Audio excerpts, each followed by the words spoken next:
Bonjour à vous et bienvenue sur la page Être en vie par l'amour. J'espère que vous allez tous très bien. Aujourd'hui, nous allons aborder le thème du corps physique, de la blessure d'humiliation et oser être soi. J'aborde ce sujet parce que ça m'a fait tilt. Je suis passée à un endroit et j'ai vu un petit prospectus de prévention sur les violences conjugales. Donc, ça va parler aussi de violences conjugales. Sur ce prospectus était marqué en gras, ne rien laisser passer. Et donc, j'ai déroulé le prospectus, je l'ai pris avec moi, je l'ai déroulé. Et, euh, et en fait, ils développent ce que c'est que la violence conjugale. Alors, ils vous disent, une violence conjugale peut être physique, coups, blessures, etc. Psychologique, humiliation, harcèlement, sexuel, rapport sexuel non consenti, économique, administrative, confiscation d'argent, de papier, etc. Donc, j'aborde ce sujet pourquoi? Parce qu'il paraît très évident que dès que quelqu'un agit de manière violente physiquement avec nous, que nous répondions à cette violence en nous protégeant. Il paraît beaucoup moins évident, et parfois c'est très subtil, que quand quelqu'un nous humilie, nous injurie, nous manque de respect, nous rabaisse, euh, nous harcèle, il paraît beaucoup moins évident de se protéger de ce genre d'agissement. Et pourtant, il est important de pouvoir se protéger de ce genre d'agissement. Et parfois même, on a tendance, et alors je vais parler plus tard de l'économie, de l'administratif, et il paraît évident donc de se protéger de la violence physique, mais beaucoup moins de la violence psychologique et encore moins de la violence financière. Je parle de ça pourquoi? Parce que vraiment, on a tendance, quand on est tourné vers la spiritualité, à tenter de spiritualiser la matière au point de justifier ce que nous vivons comme étant normal. Et donc là, il va falloir vraiment pour moi faire très attention à ne pas oublier que ce qui est en haut est en bas et ce qui est en bas est en haut, qu'il y a une dualité, mais qu'il y a aussi une unicité. C'est-à-dire que ça ne veut pas dire que votre spiritualité, enfin notre spiritualité, doit, comment dire, doit embellir les choses qui se passent sur Terre dans la matière. C'est-à-dire que la matière et la spiritualité sont au même niveau. Il n'y a pas la spiritualité qui vaut plus que la matière. Et ça, j'aimerais vraiment le dire. Pourquoi? Parce que pour moi, la matière, c'est ce qui est relié au corps physique. Et ce qui est spirituel, des fois, on a tendance à avoir des croyances spirituelles tellement fortes qu'on veut changer la matière avec ces croyances spirituelles. Et parfois, il arrive que si on n'est pas très enraciné dans notre corps, on va renier tout ce qui se passe dans la matière et renier tout ce qui se passe dans le corps. C'est-à-dire que vous allez accepter de subir des humiliations, des injustices pas possibles, parce que spirituellement, vous allez tout simplement croire que ce qui vous arrive, c'est parce que voilà, vous devez payer le prix d'un péché originel ou d'un péché que vous avez fait ou de choses que vous n'avez pas fait, en étant vraiment avec soi dans la dualité, mais pas une dualité naturelle, vraiment quelque chose de très, on va dire, religieux plus que spirituel, quelque chose de très je me punis. Donc, comme je me punis, donc c'est normal que dans la matière, j'accepte ce genre de choses. Eh bien, la réalité des choses, c'est que la matière et la spiritualité ne font qu'un et sont au même niveau. Ça veut dire que la spiritualité ne rend pas pure la matière. La matière est pure. Et comme la matière est pure et comme la matière est ce qu'elle est, il faut accepter qu'elle soit comme elle est. Et accepter qu'elle soit comme elle est, ça veut dire accepter de voir tout ce qui se produit sur Terre, dans nos relations avec les autres, et accepter que ça soit comme ça pour soi, se protéger, pour soi, prendre soin de soi, pour soi, ne pas renier ce que nous ressentons physiquement, ne pas accepter des violences gratuites, ne pas accepter des humiliations gratuites, ne pas accepter d'être, entre guillemets, euh, sous prétexte d'une souveraineté, d'accepter d'être victime d'une situation en ne prenant pas nos responsabilités pour nous sortir de cette situation, pour nous protéger de cette situation, en vraiment activant notre masculin sacré. Parce que le masculin sacré, pour moi, ce n'est, enfin, notre partie masculine, pour ceux qui viennent tout juste de me rejoindre sur cette chaîne, le masculin, c'est la part de nous qui va agir dans la matière, qui va vraiment poser des actes dans la matière. Le masculin sacré, c'est aussi relié au Père divin. C'est l'archétype, la représentation du Père divin. Et si vous êtes à l'intérieur de vous un Père divin pour vous, vous acceptez de ne pas tout subir et de vous protéger quand c'est nécessaire. Et donc, ça m'amène à dire que quand vous êtes dans la matière, c'est à vous d'activer votre masculin sacré pour vraiment activer le fait que non, mon corps est sacré, mon corps est un temple, je dois accepter de poser des limites, un cadre, et je dois accepter aussi de voir quand il y a tentative d'humiliation, parce qu'il ne faut pas attendre que le drame soit là pour agir, quand il y a tentative de prise de pouvoir, quand il y a une tentative de violence vis-à-vis de vous, parce que la violence physique, c'est évident, mais il y a des violences beaucoup plus subtiles que ça qui nous sont parfois amenées de l'extérieur et qui nous déstabilisent intérieurement. Ils nous font douter de nous-mêmes, nous font douter qu'eux, etc., etc. Et donc, ça va être à chacun de nous renforcer et de nous affirmer avec ce masculin sacré dans la matière et prendre des mesures radicales pour ne rien laisser passer. Et c'est vraiment ça. Quand j'ai vu ce prospectus, ça m'a fait tilt. Je me suis dit, waouh! Et c'est de là que je me suis dit, il faut que je fasse une vidéo sur ça.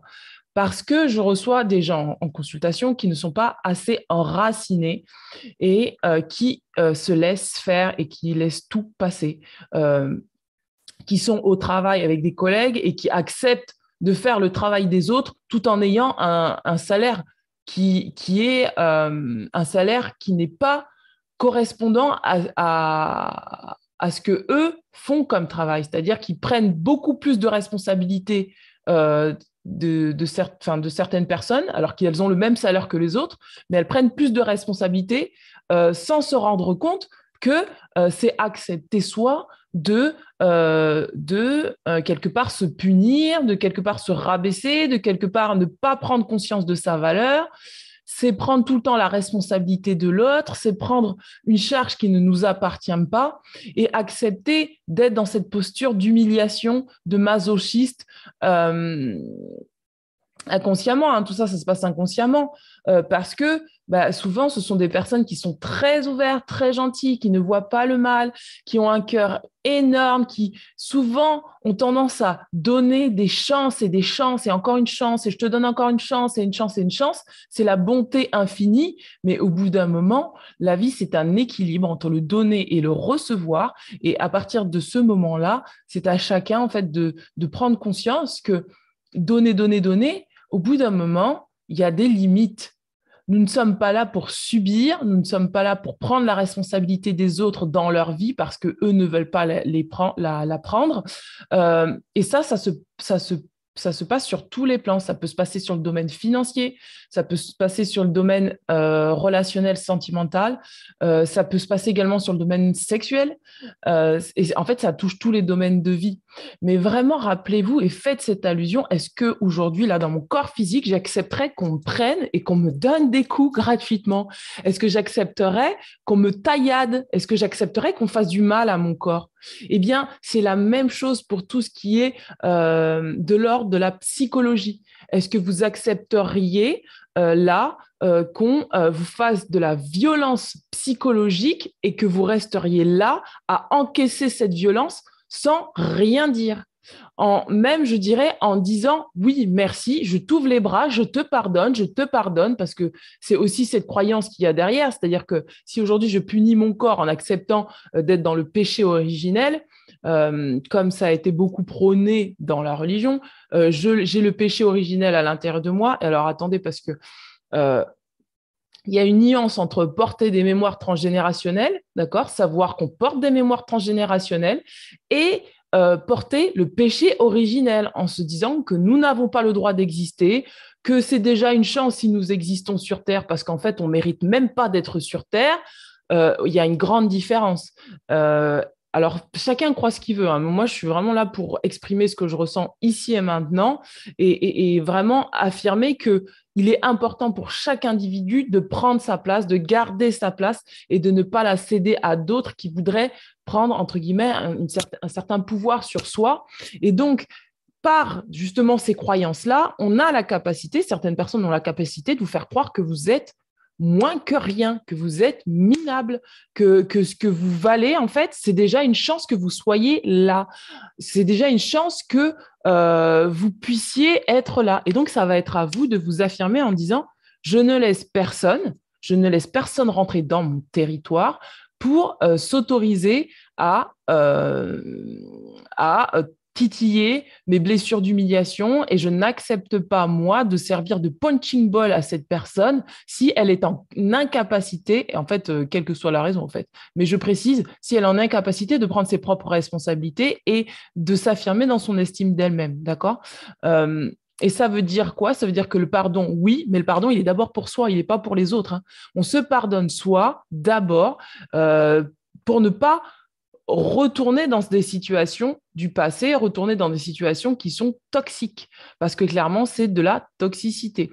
Et sortir de l'emprise, c'est vraiment ça, c'est sortir d'habitudes nocives où parfois notre spiritualité nous joue des tours et par des croyances religieuses, des croyances morales, du style il faut être gentil, du style oui, il faut convenir, oui, il y a des convenances à respecter, etc. Oui, mais bon, peut-être que cette personne a changé, donc je vais lui donner une seconde chance. Non, si vous avez analysé et capté que cette personne se comportait comme ça avec vous, restez dans votre cadre, restez bien enraciné dans le sol et contentez-vous d'être ce que vous êtes et ne troquez pas une partie de vous pour ces personnes qui ne prennent pas la responsabilité de ce qu'elles sont. C'est important vraiment d'être conscient que c'est de la même famille que de la violence physique. Et il en va de même financièrement. Si par exemple vous avez un business avec quelqu'un, que vous avez monté une affaire avec un partenaire, quel que soit, si vous sentez que c'est financièrement déséquilibré, c'est-à-dire que vous fournissez tout le travail et que la personne, elle fournit un tiers du travail, mais que vous êtes payé beaucoup moins que l'autre personne, que vous acceptez de vous payer beaucoup moins que la personne, demandez-vous pourquoi. Est-ce que ce n'est pas une croyance qu'il y a derrière tout ça qui dit je mérite moins, je ne suis pas à la hauteur, je dois faire plus que les autres pour être pour un petit peu exister, un petit peu être quelqu'un, alors que vous êtes déjà quelqu'un en soi, hein. Vous n'avez pas besoin, on n'a pas besoin de faire pour être, hein. On est ce qu'on est, c'est tout. Et posez-vous la question s'il n'y a pas une emprise qui fait que vous êtes sous dépendance de cette personne et que vous avez la croyance que cette personne que vous avez une dette karmique avec cette personne et que vous lui devez quelque chose, parce que c'est souvent ça qui se passe. C'est quand on a la sensation qu'on doit quelque chose, on n'arrive pas à se libérer de ce genre de relation. Et dans la matière, c'est ça, c'est vraiment accepter que la matière, c'est comme la spiritualité, c'est au même niveau. On n'a pas à purifier la matière par la spiritualité parce que la matière est déjà pure. C'est retrouver cette pureté dans la matière pour justement revaloriser la matière au même titre que la spiritualité. Et donc ça demande vraiment d'être enraciné, d'être dans ces 3 chakras, c'est-à-dire plexus solaire, chakra sacré, chakra racine. Plexus solaire, c'est sa capacité à être, c'est son pouvoir intérieur, c'est sa confiance en soi. Chakra sacré, c'est accepter de ressentir et de ne pas renier ce qu'on ressent. Si vous ressentez de la colère, de la tristesse parce que vous sentez que c'est injuste que vous vivez, c'est qu'il y a quelque chose à rééquilibrer. Pas besoin de rejeter ça en disant non, j'ai pas le droit de ressentir de la colère, j'ai pas le droit de ressentir. Vous avez le droit d'être en colère, vous avez le droit de ressentir de la colère, vous avez le droit d'exprimer cette colère. Et le chakra racine, c'est pour arrêter d'être en mode survie. Vous êtes là pour vivre, vous êtes là pour aimer votre vie et pas rester dans des situations où vous êtes sous pression, angoissé, en mode survie.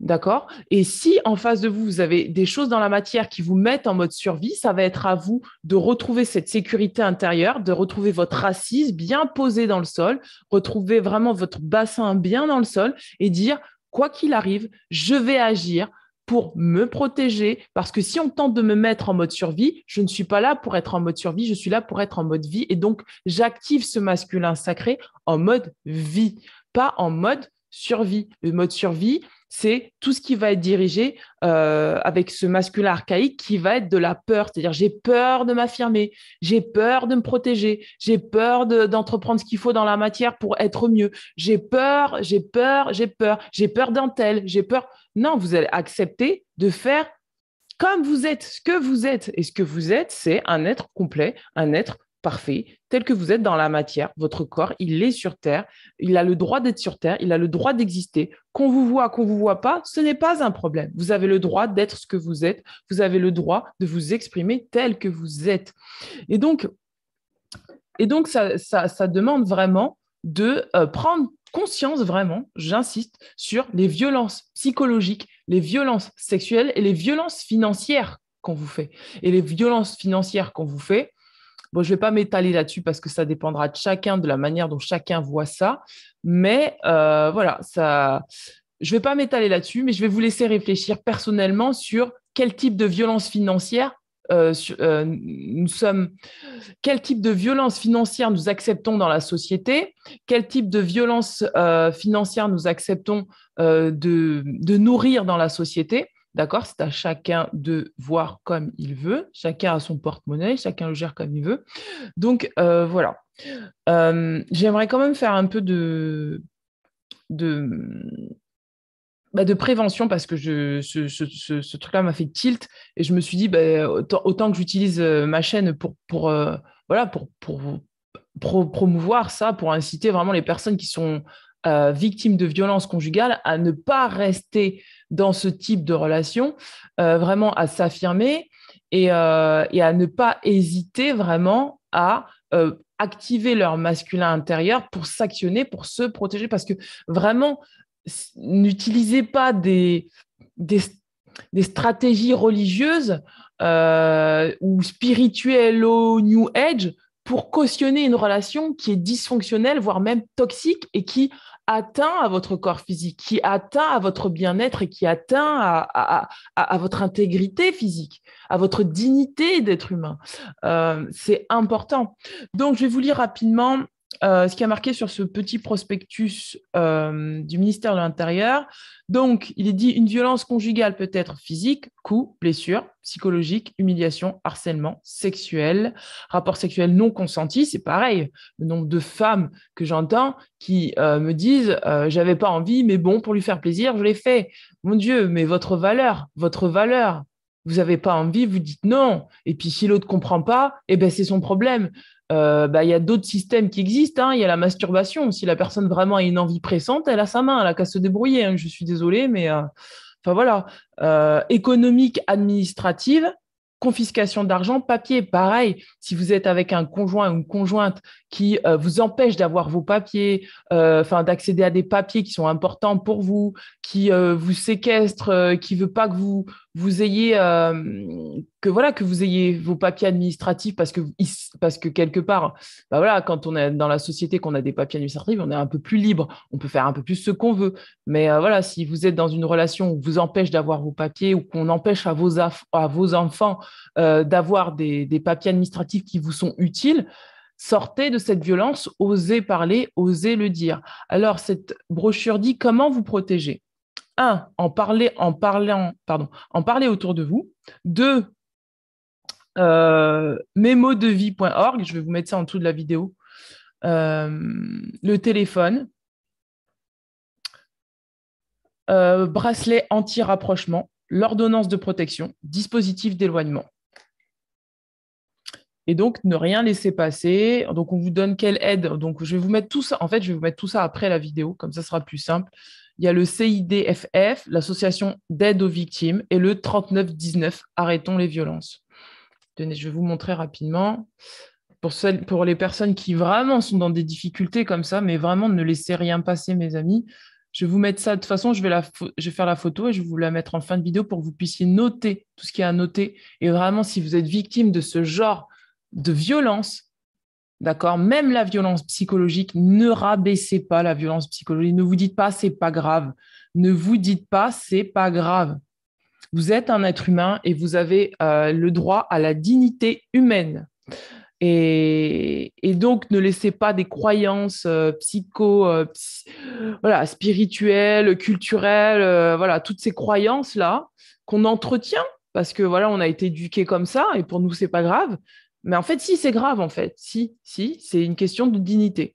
Et de la même manière qu'on considère la spiritualité comme quelque chose de très pur et très haut, le corps humain est quelque chose de très pur et très haut. Et pour ceux qui sont croyants et qui croient en Dieu, un Dieu extérieur à eux, eh bien, le corps humain a été créé par Dieu. Et par conséquent, il mérite du respect et de la dignité.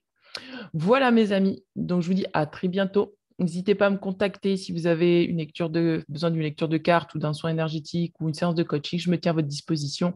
Et vraiment, si vous êtes dans ce cas de violence conjugale, n'hésitez pas à faire appel au numéro qui s'affichera tout à l'heure après la vidéo.